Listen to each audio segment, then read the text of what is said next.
So before I get started on today's video, I would just like to take a moment of my time to thank BenQ for sending me the lovely 4K W1700 digital projector. If you want to see a little bit more on this product, check it out after the video where I'll be setting it up, showing it off a bit and seeing what it's all about. Until then, enjoy the video. Aww, Christmas.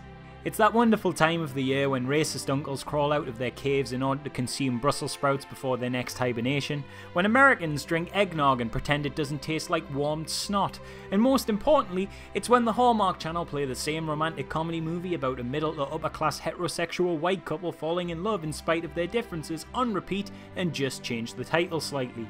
Seriously, these things are all the same, just look. A bride for Christmas? A boyfriend for Christmas. Oh, switching it round a bit. A Christmas getaway. A Christmas detour. Ah, wacky. A Christmas prince. A crown for Suddenly Santa! Anyway, if you'll allow me to be a horrendous Grinch for a moment, I don't like Christmas films. Yes, I know, I'm awful. But let's be honest, with a few admittedly very notable exceptions, yes, Die Hard counts, you Philistines, the vast majority of Christmas films are, well, they're a bit shite, aren't they? But as is tradition, for some reason, we all collectively lie to ourselves and say that yes, absolutely, we would love to watch one every single night for 25 days straight because it's December. Hell, why stop at one a night? Why not twice a night? Hallmark have approximately 7 million of them, so we're good for an eternity. Though to be fair to them, while I think the vast majority are bad films, I do sometimes kind of enjoy the warm cheese of it all. And you know, generally no matter what the Christmas movie, it's probably worth suffering through with friends or family because it's all part of the gig, innit? It's just a bit of like Christmas fluff, gets you in the spirit and whatnot. There might be a little samey, there might be a bit naff, but it's fun. Right? Yeah, that's what I thought too. Until I stumbled upon the movie, Christmas Wedding Planner. I think I've found the worst Christmas film on Netflix. So Christmas Wedding Planner, a film which apparently doesn't even warrant a Wikipedia page, already seems pretty crap from the offset, as it's a made-for-TV movie with a title that makes it sound more like a daytime reality television show commissioned for a third-rate channel that no one watches, as opposed to an actual film. I know what you're thinking, they can't be that bad, right? Netflix would never buy the streaming rights to something truly, truly awful. Would they? Would they? Would they? They would. So let's take a look at this thing. Start to finish, get that full Christmas Wedding Planner experience. I should say spoilers, but it's not really spoilers. It's more like a warning. I'm not telling you the plot points to spoil them. I'm telling you them to warn you about them so that you don't have to watch them firsthand, like I did. And here we go. Wow, a whole second into a film and we're onto a winner with these titles. Basic font with what could very well be stock footage behind it. From a studio called Brainpower. Is that an apt name? You know what, actually before this film I'd never actually heard of these guys, so I should probably take a look at what other stuff they've done. Grab your keys, grab your leash as we get ready to kick off the 5th annual Furball Run. Hello, I'd like 2 orders of floppy cakes with a side of melon. Sir, this is a race. You'll have to move your car. This is Wurtzli's mom. My Wurtzli is sick and won't be at school today. Why aren't I watching that movie? So after our opening titles, we're introduced to Kelsey, our protagonist, a wedding planner on her very first gig planning her cousin Emily's wedding. Kelsey ticks all the boxes to be a lead in this kind of film. Stereotypically attractive, overly enthusiastic and smiley, kind of a klutz, but like so likeable and relatable and down to earth. Also, she's a fierce warrior. I'm a fierce warrior. God, I hope that's not a catchphrase.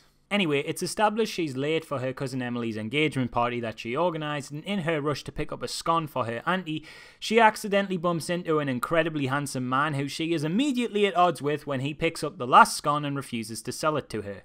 Gee, I wonder if they'll both fall in love forever. Shout out to the barrister in this scene, by the way, who absolutely cannot act, bless him, at all. Welcome to Cherry Beans, where our coffee will leave you with a smile. May I get you one of our seasonal delights? Don't you try and drink all these yourself. Can I please have 1 blueberry scone? Oh, I'm so sorry. I just sold the last one to that handsome gentleman. I have a plain scone and blueberries for my lunch.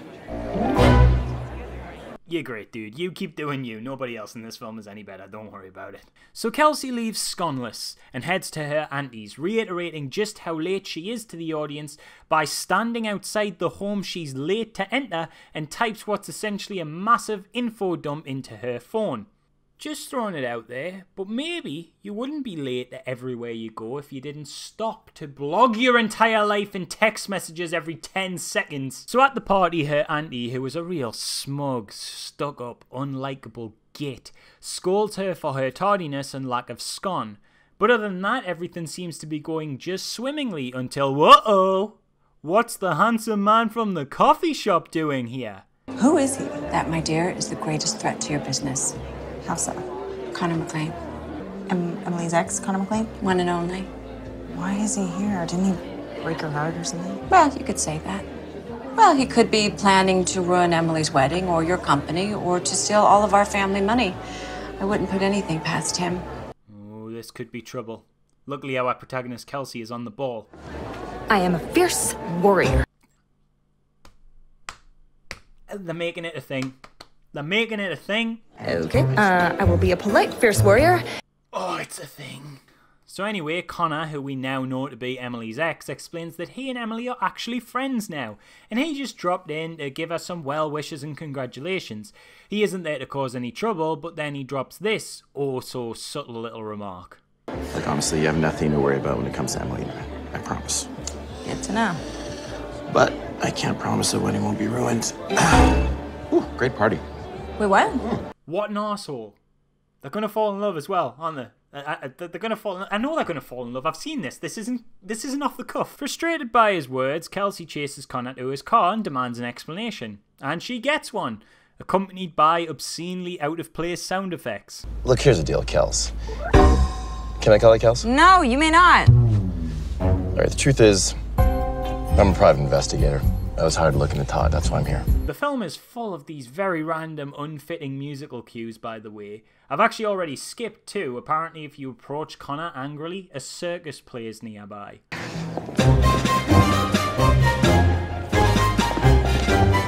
Hi, I am a fierce warrior. Anyway, 1 second. Okay. So it turns out Connor has a private investigator hired to look into Emily's fiancé, Todd. And I gotta say, you are bad at your job, fella. You're supposed to be investigating on the down low, and you immediately tell a complete stranger who's likely to take issue with this and could get you barred from any future events the guy you're investigating might be at. But you do you smug twat. Skip forward in time a little, and Emily is still blogging her life in text form like a weirdo while Emily tries on wedding dresses. It's here we're introduced to the most meaningless characters in this whole thing. The bridesmaids. So they do this whole shebang where each bridesmaid has, like, a gimmick. The jealous bridesmaid wishes it was her wedding, describes everything as if it was hers. The bitter bridesmaid, recently divorced with bitterness still intact. And, of course, the lovely but happens to be clumsy bridesmaid. Oh, this one's quite good, actually. The clumsy one, it's quite funny. She's actually so clumsy that she mistakenly disappears from the film and is never seen again. She's completely irrelevant. If you're thinking that characters like the bitter and jealous bridesmaids are going to have any bearing on the plot or cause any narrative conflict, you're wrong. They don't. They're just kinda there.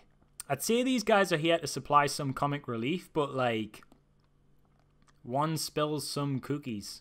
Anyone want a cookie? I'll take it. Hilarious! She doesn't even drop them either. She just throws them at her mate. That's not clumsy, that's moronic. Jesus, this film's terrible.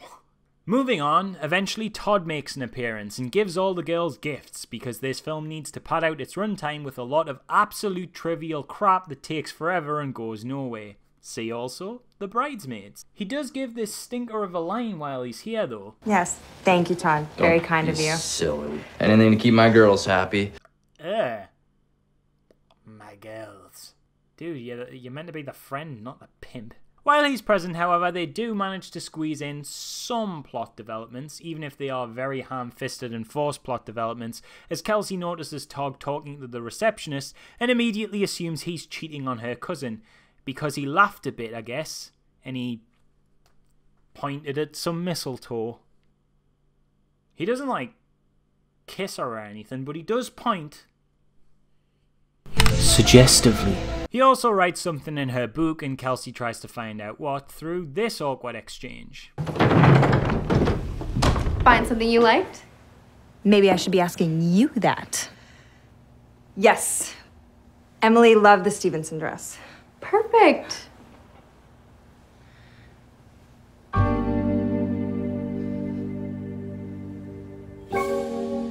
So, is that a real Degas? Yeah, actually, we got this at a... Just for a second, imagine how this must have looked to that receptionist. I'm going to remove music cues and any internal monologue and just observe how long the pauses are between lines. Find something you liked? Yes. Emily loved the Stevenson dress. Perfect.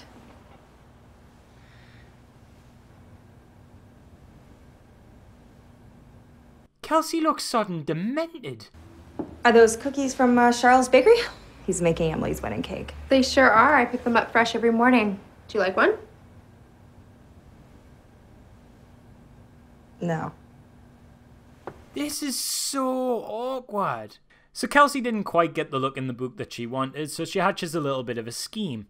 Knowing that the receptionist goes to Charles Bakery every morning, she sets up a scenario to make sure she'll also be there at the same time. And that's when we meet my favourite character, Charles the Baker, a man who fluctuates rapidly between just your average fella who can't really act to a weirdly passionate baking gremlin. I'm a terrible liar. This isn't going to work. But my cookies, her cookies are ready now. How do I tell her that her cookies aren't ready when they are ready? Okay, I'm only doing this so that you don't have to lie.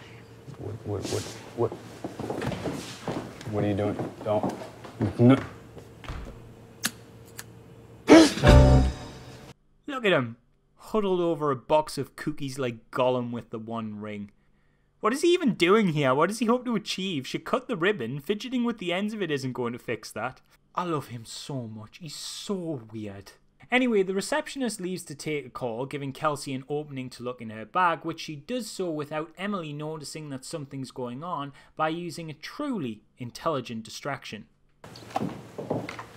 Oh no! Kelsey! Oh my god, I'm so sorry. I'm so clumsy. Subtle. The contents of the book shows arrangements for what looks like a dinner date, which raises suspicions enough for Kelsey that she goes and seeks out private investigator Connor in order to help him look into Todd so that if anything dodgy is found, she can be the first to know about it.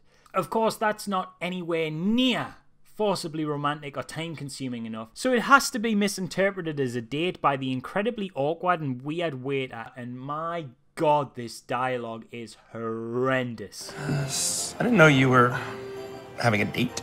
What? Why are you surprised she's there? You pointed her to the table. Well, I will have whatever you're making back there that smells so fantastic.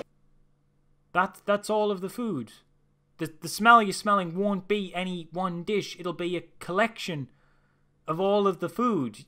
There's a reason there's a menu. And the gentleman will have the lobster. Lobster. You okay with that? Yeah, it's a professional meeting. I like to be accommodating. All right, I got the penne arrabbiata for the lovely lady and the fantastic lobster for you. Thank you, best friend. What are best friends for? What was any of that? It's at this point in the film I gotta question if the writers have ever met or heard or even seen people. This is not even remotely close to how anyone communicates, and this is by no means an isolated incident. Almost every prolonged conversation has this unusually stilted feel to it, paired with the delivery that you would get from a reptile in human skin trying to imitate dialogue. But if I spotlighted every time this happened, we'd honestly be here forever. Every word is like the written equivalent of Theresa May dancing. Do you know what all that weird lobster crap was about? Connor's allergic to shellfish. Just say you're allergic to shellfish. That is a normal thing to say. What's with the odd charade of pretending you're not allergic to shellfish to make some kind of reveal, you absolute psychopath? Speaking of completely irrational human behavior. Wow. This is incredible. No, seriously, this is amazing. Have you ever considered catering a wedding? No! No, Kelsey! You have had one single shell of pasta. That is not enough to go off to cater a wedding. What if everything else on the menu is awful? You are bad at your job. You are as bad a wedding planner as he is a PI. I've never done one, but I'm sure I could. I just have to talk to my partner. Connor, what do you think? Can we do a wedding? Yeah, I don't see why not. This is your place? Of course. Of course. PI by day, restaurant owner also by day. He's just so cool, everybody. He's just so cool and handsome and successful and full of surprises and smug, and I hate him. This is only 30 minutes in. This is the second time I've watched this. I'm exhausted. This is agonizing. This is tiring. So the investigation into Todd begins with Kelsey letting Connor into Todd's parents' house for another party she's throwing. I guess rich people must just have these like every 2 days. Connor, by the way, if you haven't guessed it already, is a massive prick. You're late. Well, only if you look at the clock. Yeah, that's how time works, dickhead. Follow my lead. Okay, no, I would like to remind you that I have an actual job to take care of here. Yeah, perfect. You can do a little job thing to distract me. You seriously just didn't say my little job thing. I did. Oh, good. He patronizingly negs people. What a guy. Now, Kelsey obviously has a reason to be here since she's on wedding duty, but Connor can't be known to be investigating the host, so he has to keep the whole PI thing on the down low. Luckily, he has the perfect cover. I'd like to introduce you to Connor. Kelsey's boyfriend. Nice to meet you. Oh, you as well. Great. Now, no one in the building will know you're investigating the family. Oh, no, wait. You're handing out your cards to sodding everybody. You are terrible at your job. Hey, guys. I'm a private investigator. I'm private investigator. Cause it's a secret. Don't tell anybody. I'm a private investigator. I don't know if you know this, but I'm a private investigator. It's a secret, guys. It's a secret. I'm a private investigator. Take my business cards. Take my business. I'm a private investigator. Private investigator. Business cards. I got so many business cards. I'm secret. It's a secret, you guys. It's a secret. Anyway, during the investigation, they steal some details off a laptop. Hijinks ensue, and oh no, their cover is almost blown until.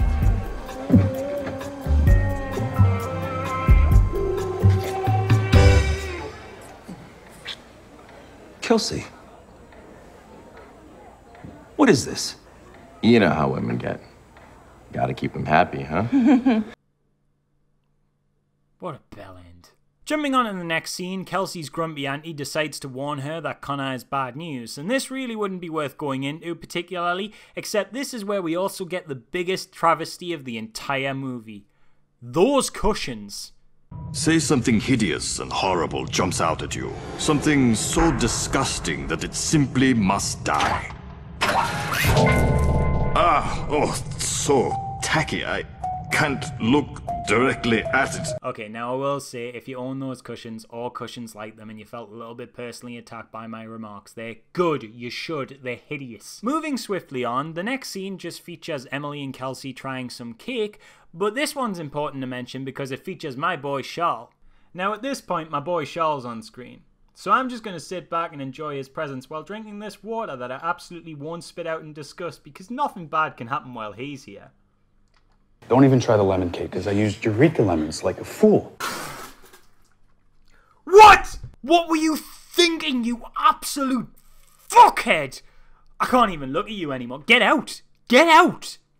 After Charles' disgraceful mistake, we get another awkwardly stilted conversation where Emily confronts Kelsey about dating Connor, who, you may remember, is Emily's ex that broke her heart. It turns out Emily's just fine with it. Because, you know, conflict in narrative. Who needs that? Also, she's not really a character, is she? She's just kind of a face that's there. I'm about to marry the man of my dreams, and my best friend is helping that dream come true. What was that?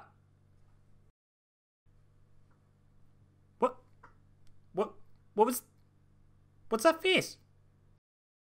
Is that acting? Is that what acting looks like? Jesus, this movie. After her friend / cardboard cutout they occasionally move in front of the camera sometimes is so nice to her, Kelsey has second thoughts about working with Connor because she doesn't want to be a part of something that could ruin her friend's wedding. She then immediately changes her mind back again because Connor pays her a passable compliment. They make amends after Emily's very brief change of heart, and an awkward handshake followed by another weird musical cue occurs. Deal. 3 days. Deal.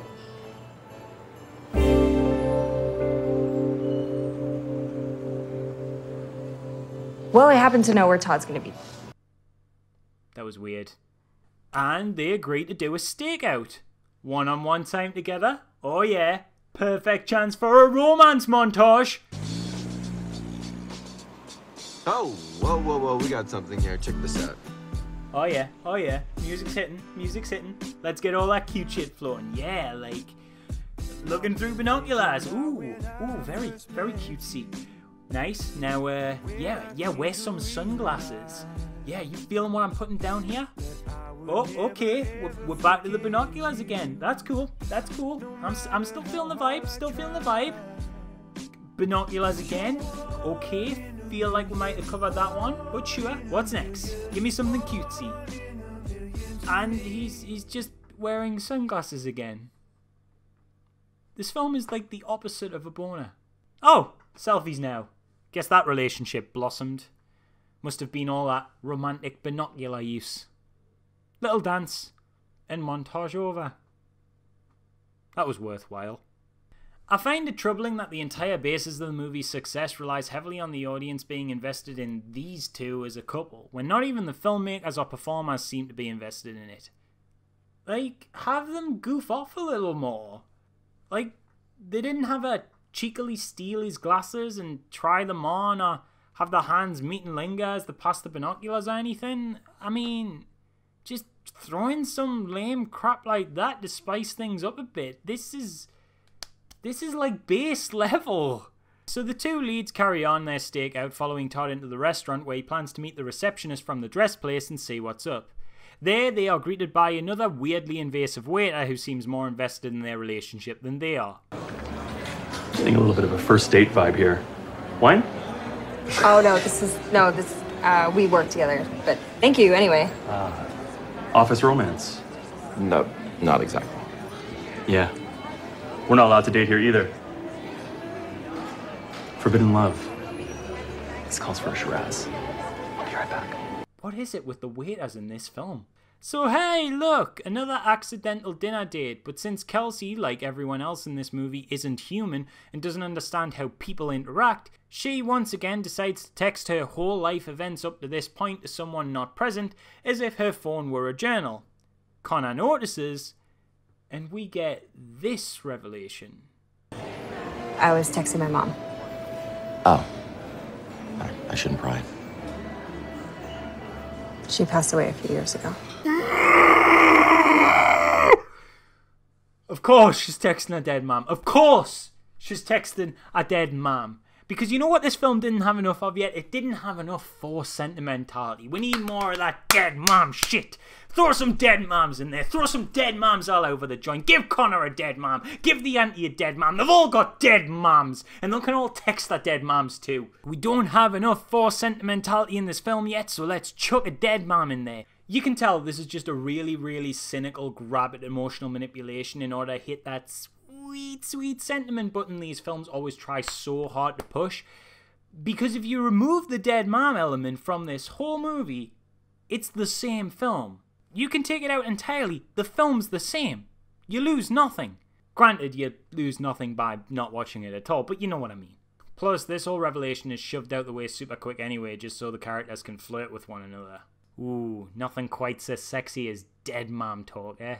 The Brannigan's party where you practically attacked me. Don't flatter yourself, okay? I was acting. You were doing nothing of the sort, love, this whole film. After Kelsey's preposterous lie, the receptionist from earlier comes in and sits with Todd. Before giving even a second to gauge the situation, Kelsey goes full in on attack mode, accusing him of cheating on his fiancée. He explains he just took the receptionist to dinner as thanks for sorting the dress. Defeated and embarrassed, Kelsey goes back to her auntie, because she's always been supportive. Are you trying to ruin your whole life, or just this job? Yeah. Anyway, her auntie says it's all Connor's fault for putting ideas into her head. But oh no, I've fallen for him so hard though, and you don't see what I see, auntie. I wish you could see what I see.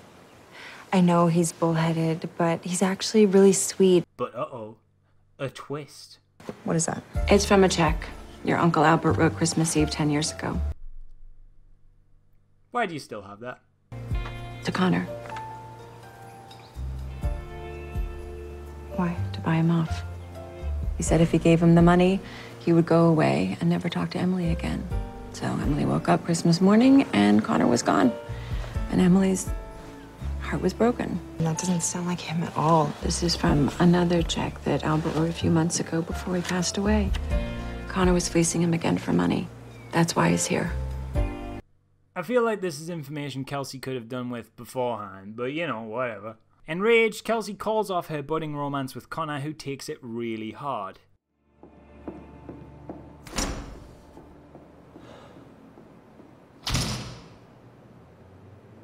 Great acting there, bud. Well done. The next 5 minutes, and I literally mean 5 minutes, I counted, are just the two leads inconsequentially moping, looking wistfully in different directions, and talking about how sad they are. 5 minutes of this. 5 minutes. You know, I think if they cut out all the awkward pauses between stilted dialogue, unnecessary drivel, and pointless faffing, this film would be like 40 minutes max. But no, it's an hour and a half. An hour and a half that feels like an eternity. But never fear, we're in the closing act. Here we are at the wedding. Let's abridge this shit because much like everything else in the movie, 90% of it is pointless crap. Todd's cool with Kelsey, wedding's going off without a hitch when suddenly, BAM! Bombshell! One of the girls Mr. Private Eye handed his business card to comes forward with an earth-shattering revelation. Who is this woman? This is Veronica. Brannigan's former maid. Tell me this isn't what it looks like. I have no idea who that woman is. Oh, I think a simple blood test would prove that you do. See, Veronica told Todd that he was going to be daddy months ago. Instead of buying books and painting the nursery, he decided to ignore her and get married instead. The Brannigans so generously kept her employed through her pregnancy until they found out who the father was. And then they did what any good grandparents would do and fired her. This isn't true. None of this is true. Look me in the eye and tell me this isn't true. Please. Dad? That timeline makes no sense. She was still working at the parents just the other day. So have the parents just found out yesterday? Why did they fire her? Why would that help anything? Surely hush money makes more sense. You fire her, the secret's more likely to get out. She has reason to tell people. What is this shite? There is so much bollocks in this revelation. I don't even know where to start. It's a complete arse pull in the final 10 minutes. And look at Emily here. She's as upset about it as me. I mean, wow. This lady really looks devastated. Going for that Oscar there, isn't she? Really acting like a woman who's just had what was supposed to be the happiest moment of her life crumble all around her, and not just like someone who realised she bought cornflakes instead of Frosties. Luckily, Todd's quick to think and tries to get her back with an impromptu rap beat. To Emily, Emily, Emily. To Emily, Emily, Emily. To Emily, Emily, Emily. To Emily, Emily, Emily. It doesn't work. The film somehow manages from this point to take a complete nosedive in quality, if you could ever believe that was possible, to an absolutely comical level. You get this ridiculous trip. You're a dead man. You get Emily taking things really well. What are you gonna do about Connor? Guess we're not going to talk about your husband cheating on you and you finding out on your wedding day, but okay, I thought that was pretty relevant. But nothing, and I mean nothing, can prepare you for what comes next. Firstly, Connor rushes outside to explain the checks away with some bollocksy neat little bow that I'm really bored by and I'll not get into, but basically, oh, he's a good guy really. And then he also confesses his feelings to a woman who isn't there. The whole time this hard-pouring discussion plays out, Connor is quite clearly on the set, while Kelsey has been added in the edit with a very okay green screen job. I can't be certain, but I totally think I know what might have happened here. So I think that they accidentally shot the characters on the wrong sides of the frame. Like they broke the 180-degree rule or something, so when it came to the big kiss, they were in the wrong places.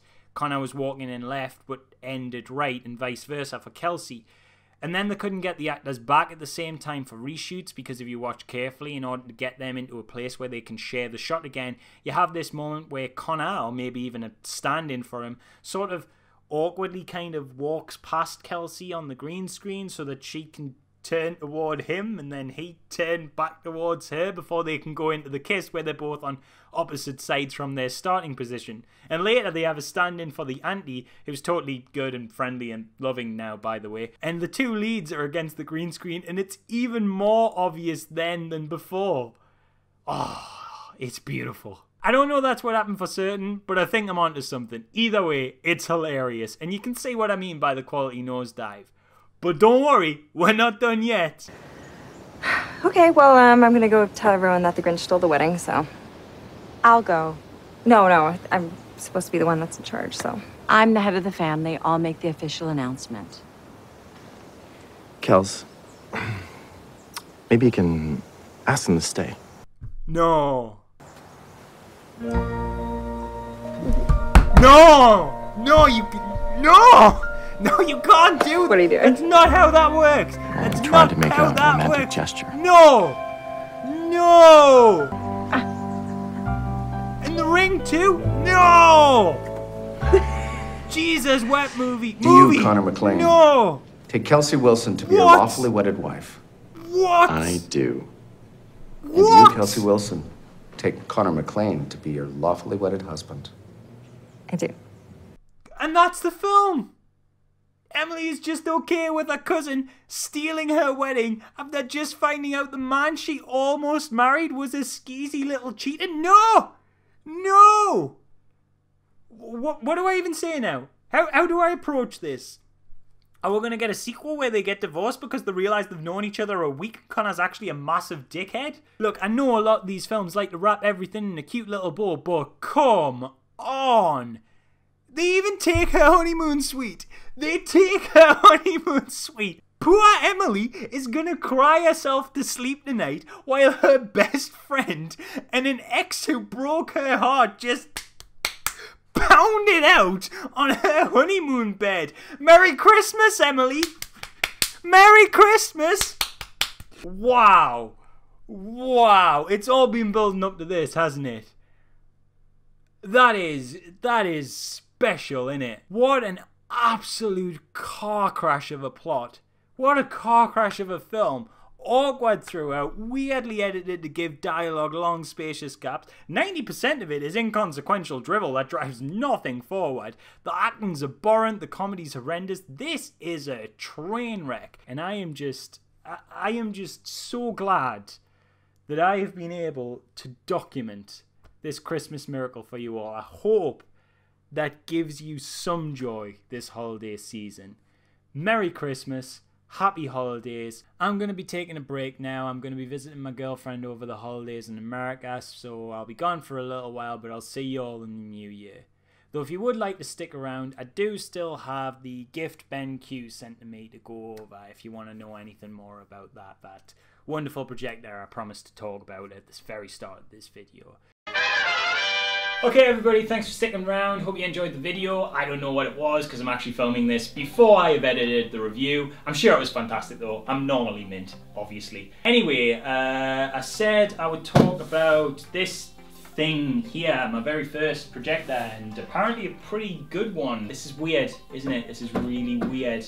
Don't do unboxings. It's strange. I don't even think I've seen an unboxing before. I don't know what people do in it. I assume unbox things, it's kind of in the name, but surely that's not just it. But that is just what I'm gonna do, no further, no more, because that sounds like more work if I did anything else. I have got this lovely professional unboxing table. Ooh, swish, innit? Lovely. It's actually just my colleague's work table that I've cleared of all his stuff, which is currently on the floor, just out of frame. Sorry, Michael. And all I've done is decorated it with a box of Booty-O's. I'm not sponsored by WWE, I'm just trying to be. I did actually have a sneaky peek in before, just to see what it was all about. Then proceeded to lose a piece of plastic and was like, actually, let's save this for the camera, because I'm going to lose everything and then have nothing to unbox. So yeah, first off, this came in a plastic casing. I lost it though, sorry about that. But it's just been sent a projector for free, like I was going to have a peek.